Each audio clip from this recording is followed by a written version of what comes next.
हो उसके खिलाफ सदन के पटन पर आप इलेक्शन में बोलो, भाषण दो, अलग बात है। सदन के पटन पर शपथ लेवा मंत्री एक देश की पूर्व शहीद प्रधानमंत्री के बारे में ऐसी बात बोलता है और प्रदेश के प्रभारी उसको पीठ थपथपा रहे हैं। तो सरकार में ये मंशा बन गई है। नेता प्रतिपक्ष जूली जी का और प्रदेश अध्यक्ष डोटासरा जी का बयान सुना है। इतिहास गवाह है, इस देश की प्रधानमंत्री जिन्होंने अपने पेट में 32 गोलियां खाई, एक वर्तमान सिटिंग प्राइम मिनिस्टर को शहीद किया गया, उस ऐसी महान नेता के बारे में।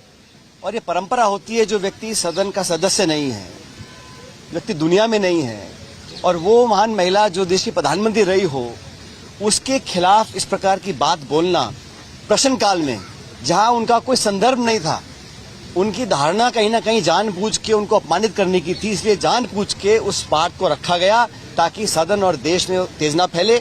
और हमारा अधिकार है, अगर हमारे नेता की अवमानना करता है तो जूली जी ने, डोटासरा जी ने उसको उठाया। और मैं तो कहता हूं बहुत अच्छा काम किया कि मजबूती से उस बात को उठाया कि इसको एक्सपंज किया जाए। जो गतिरोध पैदा हुआ, सारे विधायकों ने धरना दिया। और हमारी मांग कितनी थी? मांग इतनी थी कि जिस मंत्री ने जानबूझकर इंदिरा जी का अपमान किया, और ये भाजपा की समानता देखिए आप, भारत सरकार पार्लियामेंट के अंदर अंबेडकर जी को अपमानित करती है और राजस्थान सरकार जयपुर के अंदर इंदिरा जी को अपमानित करती है। ये चाहते हैं कि कंट्रोवर्सी पैदा करो, नेताओं को भला बुरा कहो ताकि संवाद ना हो, सवाल ना पूछे जाए, जवाब देना ना पड़े। और मुझे बड़ा दुख है कि राजस्थान में परंपराएं नहीं रही। पूर्व मुख्यमंत्री हो माथुर साहब, पूर्व प्रधानमंत्री हो, उनके बारे में भला बुरा कहना बिना तथ्य के आधार पर, सिर्फ कीचड़ उछालना, ये किसी भी सरकार के मंत्री को शोभा नहीं देता। और सरकार का मुखिया मुख्यमंत्री होते हैं, उनको आके स्पष्टीकरण करना चाहिए था, एक्सपंज स्पीकर साहब को करना चाहिए था। बावजूद उसके 3-4 दिन के धरने के बाद जब इस बात पर सहमति बनी कि दोनों पक्ष अपनी बात रखेंगे, और हमेशा होता है हर गतिरोध का समाधान चर्चा के बाद होता है, जब समाधान की ओर हम बढ़ रहे हैं।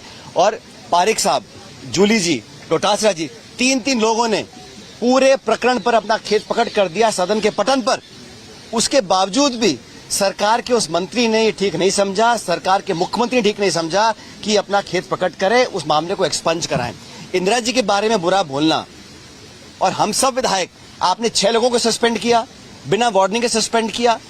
आपको लगता है कि आप 6 को सस्पेंड कर दोगे, 60 को सस्पेंड कर दोगे तो लोग आपको बहुत बहादुर समझेंगे।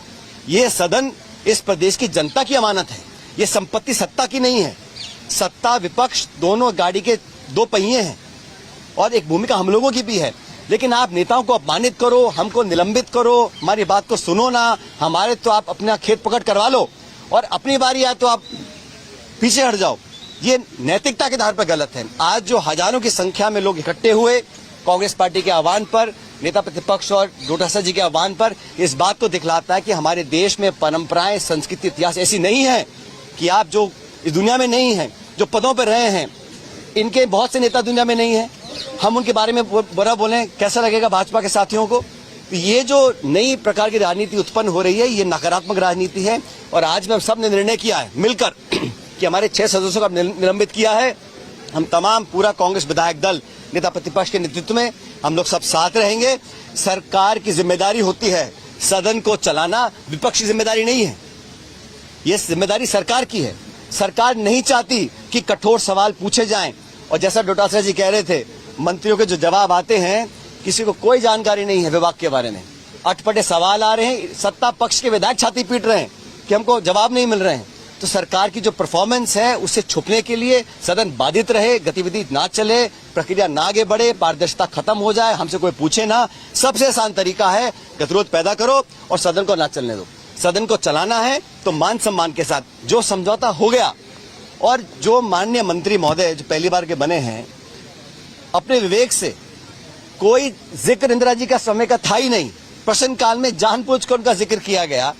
और उससे बड़ी बात यह कि जो प्रदेश के प्रभारी है भाजपा के, अग्रवाल जी, वो क्या टिप्पणी कर रहे हैं?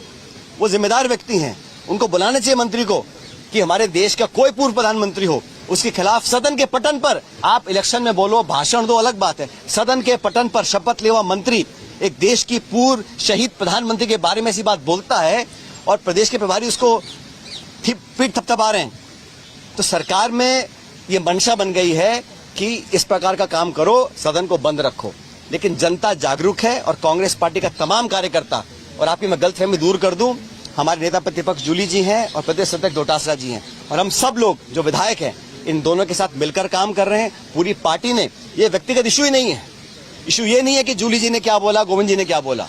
इशू ये है कि जिस मंत्री ने इंदिरा जी को अपमानित किया, सदन के पटन पर देश के सामने अपमानित किया, उस पर खेद प्रकट करने में उनकी नाक कट रही है। और ये जिम्मेदारी एक मंत्री की नहीं मानता हूं मैं, ये पूरी सरकार की जिम्मेदारी है। मंत्री अकेला नहीं है। और जो झगड़े चल रहे हैं, अब डॉक्टर किरोड़ी मीणा जी कह के थक गए कि मेरा फोन टेप हो रहा है, मेरा फोन टेप हो रहा है। ना तो उनको निकालते हैं, ना उनको काम देते हैं। तो आपस में गतिरोध, मल्टीपल पावर सेंटर, ब्यूरोक्रेसी सरकार में खिंचाव और दिल्ली जयपुर में जो तनाव है, उसका कारण है कि सदन को चलाना नहीं चाहते।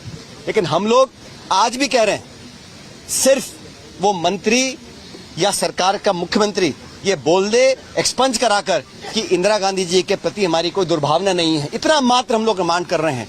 अगर वो भी नहीं करना चाहते हैं तो फिर हम लोग भी यहाँ बैठे हैं, सरकार भी यहाँ बैठी है। हम लोग डट के मुकाबला करेंगे, पूरे प्रदेश देश में करेंगे। और हमारे 6 साथियों को निलंबित किया है, लेकिन हम 66 लोग हैं।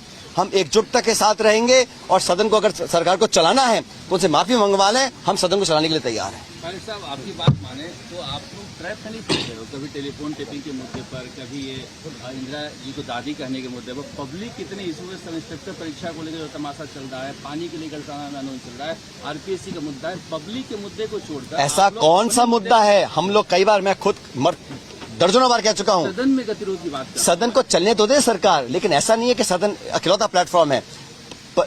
भर्ती की बात हो, आरपीएससी की बात हो, लॉ एंड ऑर्डर की बात हो, जो ब्लैकमेल हो रहा है महिला को शोषण होकर, उसको पूरे प्रदेश में हम लोग उठा रहे हैं। लेकिन सरकार की जिद आप देखिए, और जनता, मैं चाहता हूं कि एक्सपोज सरकार हो, उनको पता पड़े कि किस मानसिकता सरकार काम कर रही है। 1 साल 2 महीने सरकार को हुए हैं और अभी से ये लोग इतने भयभीत हैं कि बैकफुट पर हैं।